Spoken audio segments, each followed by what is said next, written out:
Welcome to NarrativeNook audio tales where enchanted stories come to life. If you enjoy our stories, please subscribe, like and share to support our channel. Enjoy listening. Sitting on Jared's lap, Nicole smiled and lifted her arms to wrap around his neck. Actually, Nolan is right. Even though things have gotten a bit more complicated, life must go on. I was thinking, maybe we could go ahead with the wedding as planned, but then I thought, perhaps not. Jared didn't spell it out, but Nicole had already guessed. You're worried that if we have the wedding, Everett might take the opportunity to strike. Nicole leaned her head on Jared's shoulder. There might indeed be such a possibility. After all, during such joyous occasions, everyone's focus would be on the wedding, not their surroundings.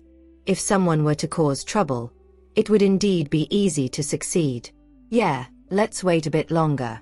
It's a once-in-a-lifetime event, and I don't want you to have any regrets, Jared said, looking at her with affection in his eyes. He wanted to give her the best he could, wanting their wedding to be perfect and complete, without any risk of regret or displeasure.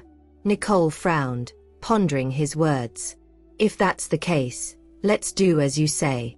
She understood his perspective and didn't want him to have any regrets or feel guilty. She agreed that such a momentous occasion should be perfect and complete. It's you who's being compromised, Jared said, his eyes full of tenderness. Nicole smiled, her arms still around Jared's neck. How so? You're the one being compromised. Not only had he waited for her for so many years, but he had also been prioritizing her since his return. Clearly, he was the one who had given more. After all this is over, we'll have the wedding, Jared said, caressing Nicole's delicate hand and gently kissing her fingertips. Okay, Nicole agreed, looking up at Jared, her eyes brimming with smiles. Seeing her smile so sweetly, Jared's gaze deepened, and he slowly lowered his head, his lips meeting hers. The cool touch of his lips stirred the head within her. The next day dawned bright and sunny. After breakfast, Nicole and Jared left the Riddle residence. Arriving at Riddle Corporation, Nicole got out of the car and waved at Jared. Bye. Wait for me after work, Jared said with a soft gaze. Okay, Nicole replied, watching Jared's car drive away. Turning around, she saw Lulu approaching and smiled. Lulu. Lulu joked. With such a reluctant goodbye, I thought you'd watch him drive away a bit longer. Not at all, Nicole retorted with a playful glare. Laughing, the two walked into the company. As they stepped out of the elevator, they waved hello to Sean and Steve. Right on time. I need to talk to you about something, Sean said, looking at Nicole, and motioned for them to follow him to his office. They soon reached Sean's office. Is everything okay? Nicole's expression turned serious as she sensed that Sean's summons were about something important. Let's all take a seat, Sean gestured for everyone to sit before continuing. It's about some of our partner companies. The ones we're having problems with? Nicole clarified. Sean nodded. Yes. Didn't they agree to cooperate with us? Are they changing their minds? Lulu's expression became serious. No, Sean shook his head, then explained. But the situation for each of them isn't very promising. I'm worried they might not be able to fulfill their commitments. Nicole narrowed her eyes slightly. Have they run into other issues? Yes, several companies are facing challenges to different extents, I believe. Sean's brow creased slightly. You think it's because of Everett? Nicole asked, her voice low. Steve sighed. That's our best guess. Besides him, we can't think of anyone else. Lulu frowned, murmuring, is Everett really that influential? What do you mean? Steve asked Lulu, seeking clarification. He's already dealing with Ella, and he still has time to bother us? He's even managing to cause crises for several companies simultaneously. Can he really do all that? She genuinely felt that if this was the case, Everett seemed too formidable. Everett might not be influential himself, but the people working for him could be, Nicole said, her tone carrying a hint of coldness. You mean, the Eastern Falcon? Lulu's face paled slightly. She wondered, wasn't it said that the Eastern Falcon forces Everett brought weren't significant? Or was there misinformation, or did we miss some new update? If that's the case, it really could be possible, Steve said, turning to look at Sean. Sean's expression darkened. That's exactly what I'm worried about. If new forces from the Eastern Falcon had truly infiltrated, those companies would likely struggle. Sighing, Nicole said, I understand, I'll figure something out. You? Sean and Steve looked at Nicole in surprise. Does she have a plan? Can she handle this? Nicole stood up. Don't worry, leave it to me. But our company's operations might need to rely on you moving forward. Sean nodded. Okay, I understand. Seeing Nicole's determination, Sean believed in her ability to handle the situation. He knew he needed to manage Riddle Corporation well so Nicole wouldn't be distracted by these issues. Sean, you can assign more tasks to me, Lulu said, her eyes serious. Nicole had delegated her work to Lulu, so Lulu would definitely support Sean with all her might. All right, Sean agreed. Sally's due date is getting closer, and I'm afraid I might not be able to cope, Steve sighed helplessly. Sally's delivery is important too. You can't neglect it, and besides, we're here to help, don't worry, Lulu consoled him. We can still manage the company, Sean added. Looks like I'll be relying on you all more in the coming days, was all Steve could say. Guys, I'll head back to my office now, Nicole said, nodding, and left with Lulu. Steve spoke to Sean, even if I can't give the company my full attention, feel free to reach out if you need anything. I can still help out. Got it. I know what to do. Sean would naturally assess the situation and wouldn't bother Steve unless absolutely necessary. Nicole and Lulu reached Nicole's office. Got a plan? Lulu asked. Narrowing her eyes, Nicole replied seriously. If it's really the Eastern Falcon folks, we'll ask Zane for help. Great idea. Lulu agreed immediately. After a moment's thought, Nicole dialed Zane's number. Zane. Needs something. Zane's voice crackled over the line. Here's the situation in San Joto, Nicole explained, then suggested. We should focus on neutralizing Everett's influence here. Okay, not a bad plan, Zane agreed. I'll dispatch another team. Perfect, with the current team there, that should work, Nicole replied. Zane cautioned, I'll get it set up, but remember, you can't be involved in this one. Don't worry, I know, Nicole replied, shaking her head helplessly with a smile. Stay sharp. Zane's voice was firm. Given Nicole's current situation and physical condition, direct involvement in the operation was risky. She needed to proceed with caution. Let's leave it there for now, Nicole agreed before ending the call. How soon can they get here? Lulu inquired. Probably about 3 days, Nicole estimated. So, should we be getting things ready?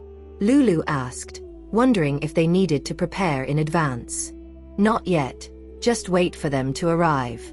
But Nicole's expression turned serious, and she added with significance, we can start some preliminary investigation work.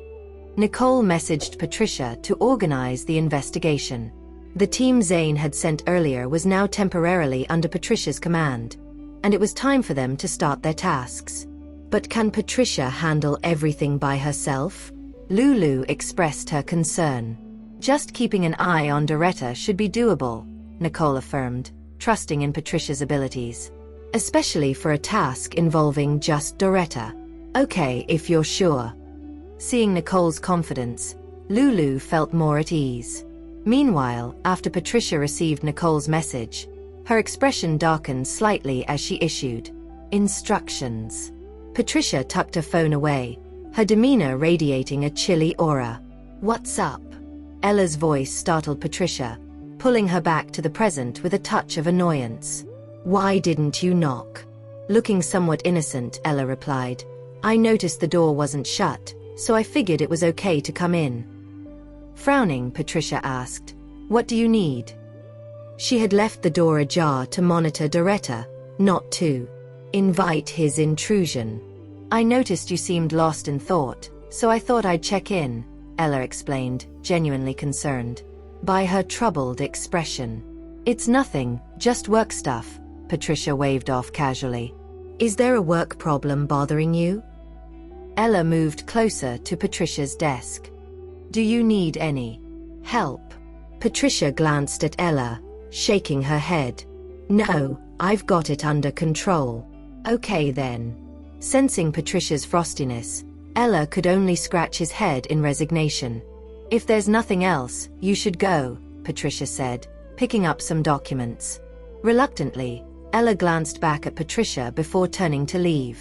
Watching him go, Patricia bit her lip involuntarily, Charlie's words echoing in her mind. Could a relationship between Ella and me really work? If I truly stepped back from the team, will Charlie really stay in it forever? Feeling troubled, Patricia didn't know what choice to make. In the afternoon, under the strong sunlight, Nicole and Lulu returned to the company after lunch. As they reached the lobby of the company building, Nicole heard someone calling her and turned to look. "Lawrence, what are you doing here?" Nicole was somewhat surprised to see Lawrence approaching her. "Just passing by, thought I'd check on you. Heard you were out for lunch, so I waited," Lawrence explained with a light smile. Nicole's eyes narrowed slightly, her mind considering various possibilities, all of which she dismissed. With a composed expression, Nicole said, "Let's head up." "No need for that. I just wanted to see you. Now that I have, I'll be on my way," Lawrence said with a smile. "All right then." Nicole did not try to keep Lawrence. She found herself increasingly unable to read Lawrence, and subconsciously, she didn't want to interact with him more than necessary. With a smile at Nicole, Lawrence indeed left. "Nicole, he didn't leave a time bomb or something, did he?"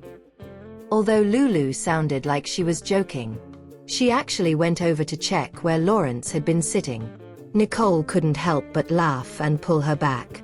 "Let's head up." She felt that Lulu's imagination was running wild. Lawrence would have to be crazy to do something like that. But wasn't it strange? He said he came to see you but then left without really saying anything. It feels weird. Lulu expressed her unease. "It was probably just a coincidence," Nicole said, guiding Lulu into the elevator. "I still think we should be cautious," Lulu persisted, her worry lingering. Nicole sighed. "Being cautious is important, but he wouldn't harm me so blatantly. After all, such actions wouldn't benefit Lawrence in any way." As they spoke, the two arrived at the top floor and stepped out of the elevator. Lulu lowered her voice. "So, you're saying he could still cause trouble for us in secret?" "He hasn't directly caused us trouble, but indirectly helping Everett could be seen as causing trouble," Nicole said calmly. Lulu's eyes widened in shock. "He's actually helping Everett?" "That's to be expected," Nicole said with a slight darkening of her gaze. "But even if they're collaborating, they each have their own ulterior motives." After a moment of thought, Lulu nodded. "That makes sense. Their end goals are probably the same, so they're both friends and enemies." "All right, get to work," Nicole said before heading to her own office. She was aware of Lawrence's secret activities, as Charlie had already uncovered them. She knew that Lawrence had been covertly aiding Everett, which explained Everett's continued arrogance. None of this surprised her, but Lawrence's visit did. What is Lawrence thinking? Did he truly come to see me and then leave? Was he genuinely passing by, or was it some kind of test? Meanwhile, outside Riddle Corporation, after getting into his car, Lawrence instructed Ian, "Drive." "Yes, sir." Starting the car, Ian glanced at Lawrence through the rearview mirror and remarked, "Meeting old friends can sometimes be painful, reminding us of things we'd rather forget." At this point, He felt Lawrence and Nicole must both be fully aware of the situation. Without a word, Lawrence shifted his gaze to the car window. He had really just passed by and suddenly felt a strong desire to see Nicole. Yet, upon seeing her, he realized there really was nothing left to say between them. When I was facing her, I didn't know what to say and even wanted to run away. Despite knowing how it would feel, I couldn't resist stealing a glance at her. At this thought, his gaze gradually darkened. His expression shifted from hesitation to resolution. As the sun set, Nicole and Jared returned home to the Riddle residence. Laughter from the living room greeted them before they even stepped inside. Nicole noticed Mrs. Wallace Sr., Tia, Dexter, and Emma in the room. She greeted everyone and sat down. "Elle heard you all chatting and laughing just now," Nicole said. "What were you discussing?" "Of course, we were talking about Stanley and Tia's wedding," Emma said with a smile. "Your mother stopped by today. I couldn't miss the chance to help out at such a happy occasion." "Yes, and we bring Mrs. Wallace Sr. over, so everyone could discuss together," Gloria added. Nicole turned to Mrs. Wallace Sr. and asked, "Grandma, are you satisfied with the arrangements?" "Of course, I'm satisfied. This is the best," Mrs. Wallace Sr. smiled and nodded. "Since everyone is okay with the arrangements, we can start discussing the wedding details," Emma said, then turned to Stanley and Tia. "Have you decided on a date yet?" "Not yet," Stanley replied, glancing at Tia, whose cheeks were reddened. "Oh, then do you have any thoughts? How about we all help you brainstorm right now?" Emma suggested, then looked toward Gloria. "Don't you think so?" "Sounds good," Gloria smiled, then turned to ask Stanley and Tia, "What do you think?" Feeling shy, Tia replied softly, "I'm okay with anything." Stanley glanced at Tia, then addressed everyone. "Then we'll leave it to you." Hearing this, Gloria and Emma immediately began discussing with great enthusiasm. "Actually, I've looked into it before, and the 5th of next month is a good date," Mrs. Wallace Sr. also joined in the conversation unconsciously. "The 5th of next month?" Gloria pondered briefly before she continued. "That's in just over 20 days. Isn't that a bit rushed?" "It should be manageable." Emma felt they could make it in time. Understanding Emma's point, Gloria said, "Everything else is fine, but the main concern is the wedding dress. Since it needs to be custom-made, I'm worried there won't be enough time." "I hadn't considered that, realizing custom dresses require time for tailoring and potential adjustments, which could indeed be tight on time. As for the wedding dress, there's no need to worry. In fact, I've already prepared one for Tia," Mrs. Wallace Sr. said. "I made it myself, but it's in a traditional Habsburgian style. I'm not sure if Tia would be willing to wear it." She knew many young people nowadays opt for modern wedding, so a traditional Habsburgian wedding dress might not suit the theme. "I'm willing to wear it," Tia said joyfully. She then asked, "When did you make it?" "I had no idea. I prepared them for both you and Nicole a while ago." Mrs. Wallace Sr. shook her head. "I just never mentioned it since there was no occasion to use them." "Mine too." Nicole was surprised. Mrs. Wallace Sr. nodded. "That was 5 years ago. It's just..." She had begun making a dress when she learned Nicole was getting married, thinking it would be a wedding gift even if Nicole didn't choose a traditional Habsburgian wedding dress. But after what had happened to Nicole, she had kept it. "Thank you, Grandma. I will definitely wear the dress you made for me during my wedding party," Nicole said, already looking forward to it and feeling touched by her grandmother's handmade gift. "Your wedding party will be modern style, right?" "This dress might not." Mrs. Wallace Sr. hesitated, concerned it might not fit the theme. "It's fine," Jared interjected, indicating that it wouldn't be an issue to wear the traditional wedding dress during the reception to thank the guests, even if the party was modern style. "Yes, that's fine," understanding Jared's suggestion. Nicole smiled and nodded in agreement. "Good. I'll give you the dress when you have your wedding party," Mrs. Wallace Sr. said with a smile. Tia took Mrs. Wallace Sr.'s hand and said, "Then I'll have a traditional Hustuabergian wedding party, and I'll wear the dress you made for the whole event." Although Jared and Nicole's wedding party hadn't happened yet, Tia knew that everything was already set, and they were just waiting for the right time. So, to have Nicole wear a traditional Hustuabergian wedding dress, it meant adding an occasion to switch gowns. As for her own wedding party, since it was still in the early planning stages, it seemed fitting to decide on a traditional Hustuabergian themed wedding party.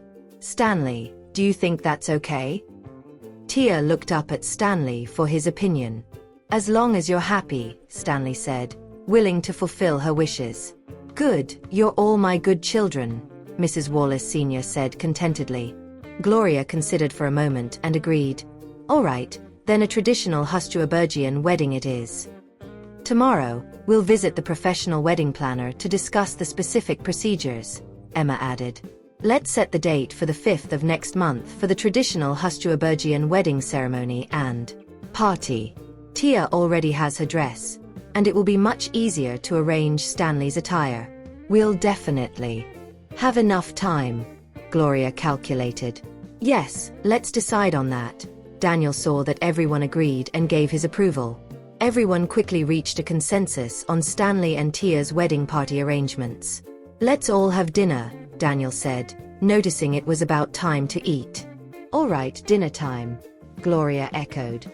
Soon, everyone gathered in the dining room to sit down for dinner. During the meal, the conversation continued about Stanley and Tia's wedding plans. After a lively dinner, Emma and Dexter said their goodbyes and left. "Daniel, Gloria, we'll head back now," Tia announced, ready to accompany Mrs. Wallace Sr. "Great-Grandma Wallace, make sure to rest well," Nolan and Lonna advised in a grown-up manner. It amused Mrs. Wallace Sr. so much that she couldn't stop smiling as she responded, "Oh, all right, you two should also head to bed early." After exchanging glances, Tia and Stanley proceeded to wheel Mrs. Wallace Sr. away. Watching the two leave, Nicole expressed her surprise. "I never expected Grandma to have prepared dresses for us by hand. If things had gone differently, maybe I would have already had a wedding wearing the dress Grandma made," Nicole thought, glancing at Jared, who was already looking at her, eliciting a smile from her. "It's getting late. We should all head to bed," Gloria suggested to everyone. "All right," they agreed, with Stanley reminding, "Mom, Dad, you should get some rest too." "Okay." Daniel and Gloria headed upstairs first. Jared, Nicole, and the kids made their way upstairs. Nolan glanced back at Stanley, teasing, "Uncle Stanley, you're not going to be able to sleep tonight, are you?" "Even if he can't sleep, he'll be happy," Lonna said with a giggle. Stanley, hearing such words from the two adorable kids, couldn't help but laugh. "You two little rascals. Off to bed with you. Hee hee." Nolan and Lonna trotted off satisfied. Stanley glanced outside, his thoughts drifting to Tia, his smile deepening even further. 3 days flew by quickly, and the people arranged by Zane arrived in San Joto. "Zane has briefed you on the situation, right?" Nicole asked in a serious tone. "Yes, clearly," a man's voice came through the phone. "The squad we sent out earlier should have gathered some information by now. Let's arrange a meeting to exchange what they've found. You can handle the follow-up work on your own. If you need any help, just let me know," Nicole added. "Okay," the other party agreed. After hanging up, Nicole took a deep breath. She had already arranged for someone to start the investigation earlier, and with these new arrivals, they could directly proceed with the next steps. "Nicole, are you really not going to participate?" Lulu asked Nicole with some confusion. "They'll keep me updated on the progress. As for the rest, it's better to let them handle it. After all, I'm no longer part of Zane's organization, and it's actually not appropriate for me to be involved in some of their internal matters," Nicole explained, noting that some information needed to remain confidential. The rules of the organization didn't allow for exceptions, even considering her unique status. This wasn't about worrying over information leaks. Having fewer people involved would ensure higher mission confidentiality, which would be more advantageous for its success. So, any updates on their investigation? Have they found any evidence? Lulu wondered. No evidence yet, but they've identified the identities of several individuals involved. They're just waiting for concrete evidence before making any arrests, Nicole explained. Planning was necessary before any arrests to avoid alerting the suspects prematurely. Once those people are arrested, Everett will have to behave himself a bit more, Lulu huffed. Everett, huh? That's really hard to say, Nicole shrugged, thinking he might either calm down or become even more frantic. She secretly hoped for the latter, as it would give them more opportunities. Lulu sighed, agreeing that Everett was indeed difficult to predict. Seeing Lulu looking somewhat deflated, Nicole smiled. Don't be discouraged. The situation is still in our favor. It's not that I'm worried about that. It's just frustrating that we still can't bring Everett to justice. Lulu shook her head resignedly, noting Everett's cunning nature. All right, don't fret over him. Everything will turn out fine, Nicole comforted Lulu. Lulu nodded, then thought of something. She asked, "Oh right. I heard that Stanley and Tia's wedding has been set." "Yes, it's scheduled for the 5th of next month. Starting today, Mom and Emma will begin the preparations," Nicole explained. "It hasn't been easy for them, but at least they're finally getting their happy ending," Lulu remarked. "Plus, having a joyful family event was good for everyone." "Yes," said Nicole. She then added with a smile, "But this means that Preston and Ella will feel even more pressure." "Ella maybe, but Preston's pressure must be even greater," Lulu laughed. "However, I feel like Emma seems more anxious than Karen," Nicole said, biting her lips slightly with a hint of amusement in her eyes. Lulu pondered, then agreed. "That seems true. But doesn't that make it look like Preston is less cared for? Is that such a bad thing?" Preston's voice suddenly interrupted, startling Lulu as they were speaking. Turning to see the person at the door, she asked in surprise, "What brings you here?" It was such a coincidence they were just gossiping about him, and there he was. How awkward. "I was just coming to see Nicole when I overheard something," Preston said, seemingly noticing Lulu's embarrassment, adding that detail on purpose. "Now that you know, what do you think about it?" Seeing that Preston was teasing her, Lulu didn't back down. "I can't change anything with my thoughts. Right now, the only thing I care about is not feeling pressured to get married. Everything else isn't that important. As long as I'm not rushed into marriage, the pressure isn't a big deal." "Wait until Ella gets married, then you'll see," Lulu said, shrugging and looking forward to the drama that might happen.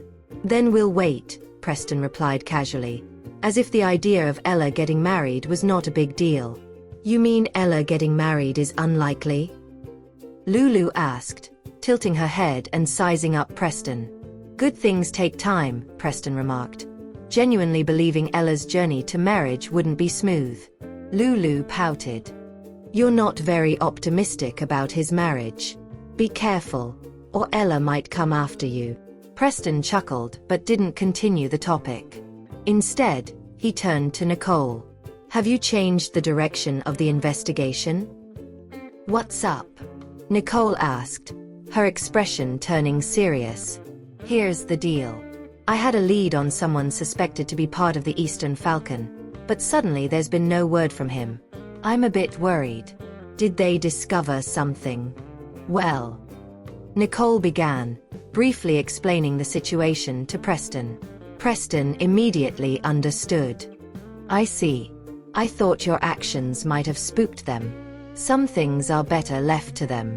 I shouldn't get too involved, just offer some support," Nicole said, indicating she would step in only if absolutely necessary.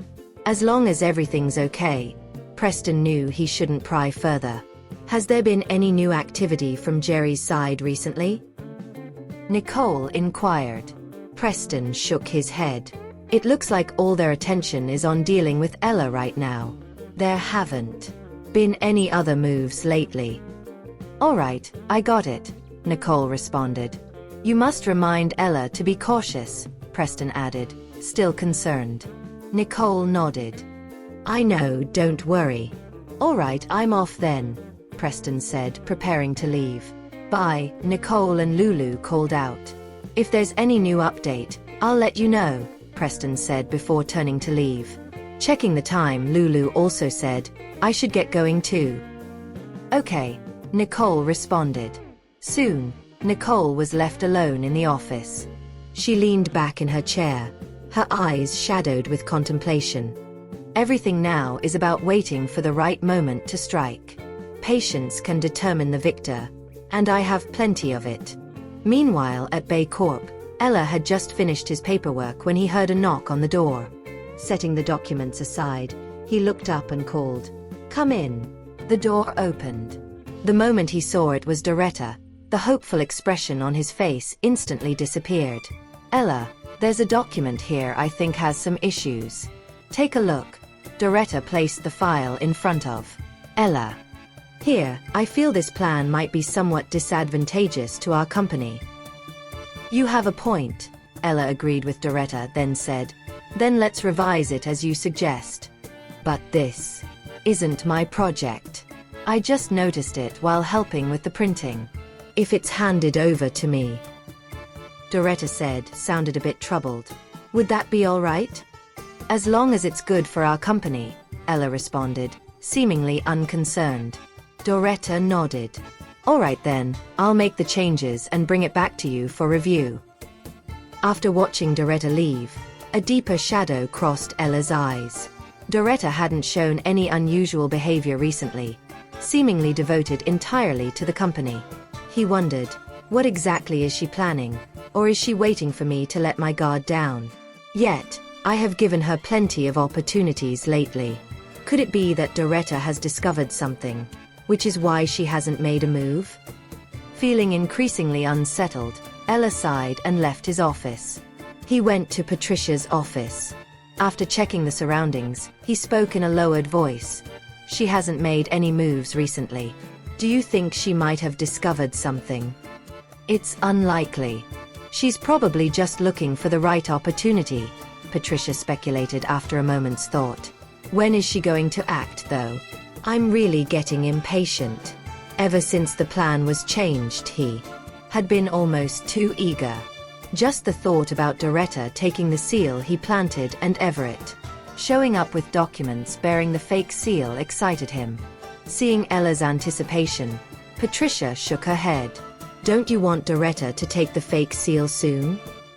Ella asked, puzzled by Patricia's reaction. Patricia gave Ella a look. Do you really think Everett is that simple? Even if they had a plan, it didn't mean Everett would be easily fooled, which was why she wasn't as optimistic. Well, he trusts Doretta enough to ask for her help, so he'll trust what she brings him, Ella said, confidently. He believed Everett wouldn't suspect a thing and that everything would proceed smoothly. Even if he doesn't suspect, he's not an easy opponent to deal with. Patricia's gaze darkened slightly. She was worried that even if the plan succeeded, it might not truly harm Everett fundamentally. At this point, all we can do is follow through with the plan. Otherwise, all our efforts will have been for nothing. Ella's excitement waned a bit, his expression turning serious. Yes, but I can't shake this feeling of unease, Patricia sighed quietly, then looked up at Ella. But we do need to continue with the plan. After all, these were just her worries. Perhaps she was overthinking. Right, but don't worry too much. Even if it doesn't work out this time, we don't lose anything, Ella tried to reassure Patricia. Patricia nodded. Indeed, at the very least, they could cause some trouble for Everett, and Doretta couldn't stay at the company afterward. That would ensure some degree of security. You've been looking tired lately, and you've lost weight. My mom asked me to invite you over for dinner tonight. She's prepared your favorite dishes, Ella asked Patricia with concern. Would you come with me? Patricia bit her lip, initially wanting to decline. But when she thought of Emma's effort, she felt it would be rude to reject such kindness. Seeing Patricia hesitate, Ella made the decision for her. Then I'll take that as a yes. Let's go together. After work. Watching Ella hurry off as if afraid she might change her mind, Patricia, who had intended to refuse, froze mid-sentence. She shook her head and chuckled lightly at his eagerness. In the afternoon, Nicole was resting on the couch in her office. Her phone rang, and after glancing at the caller ID, she narrowed her eyes slightly. "Hello." Picking up, Nicole asked, "Is there a situation?" "We've managed to control the personnel, but regarding the situation with those companies, we're powerless," the caller informed. Nicole bit her lip lightly. "All right, I understand." Hanging up, Nicole fiddled with the phone in her hand, lost in thought for a moment. "What are you thinking about? You didn't even hear me knock. Did something happen?" Lulu entered, frowning slightly as she asked Nicole. "They've succeeded," Nicole responded. Lulu was somewhat surprised. "If they've succeeded, why do you look so troubled?" "We've got control over the people, but they can't help with the situation at the affected companies," Nicole explained. "Oh right, they can't really interfere with the operations of other companies," Lulu nodded, then asked. "So what do we do now?" "It looks like we'll have to ask them for help," Nicole said, her eyes darkening slightly. "Them." Lulu didn't understand who Nicole was referring to. Watching Nicole began to fiddle with her watch, Lulu realized and couldn't help but exclaim in shock. "Are you really going to use their power?" That was a force only crest holders could wield. She wondered, is Nicole really going to use it to help those companies? "There's no better option at this point, and helping them is helping ourselves," Nicole sighed. "Will Everett move against the families behind the force then?" Lulu asked, a bit worried. Nicole smiled a little. "I don't think he can do that yet." While Nicole wanted those families to assist, she preferred them to keep their actions hidden. Since they chose to live in secrecy, she wouldn't disrupt their peaceful lives without a good reason. "It looks like we don't have any other options," Nicole said. She bit her lip slightly, then pressed a button on her watch. Soon, a projection screen popped up. After she entered some content and sent it, the projection quickly retracted. "Your watch is really amazing," Lulu said in amazement. "Its original functions were already powerful, and I've made some upgrades and modifications," Nicole said, tucking the watch back into her sleeve. "Yeah, I've heard you can even control your robots through it," Lulu praised again. This was actually her first time witnessing how it worked, and it was truly magical. Nicole smiled a little, changing the subject. "Your workload is going to increase soon. Do you think you can handle it?" "I can," Lulu replied, understanding Nicole's meaning. If those companies' problems were fixed, their joint projects with the Riddle Corporation would go on, and her work would increase. But these were projects she knew well, so she felt sure she could manage them. "If you run into any problems, just let me know," Nicole said. "Don't worry, I will," Lulu promised. She liked handling certain things by herself, and these tasks were definitely doable for her. Seeing Lulu's determination, Nicole didn't say anything else. In the evening, the moment Nicole found Jared already waiting for her outside the company building, she smiled. As she got into the car, Nicole leaned on Jared's shoulder, looking very pleased. Jared affectionately squeezed her hand, saying, "You seem really happy." If you have enjoyed this story, please like and share so others can see it too. Also hit the subscription button and notification bell so you can be notified on our next release. Thank you for your support. God bless you.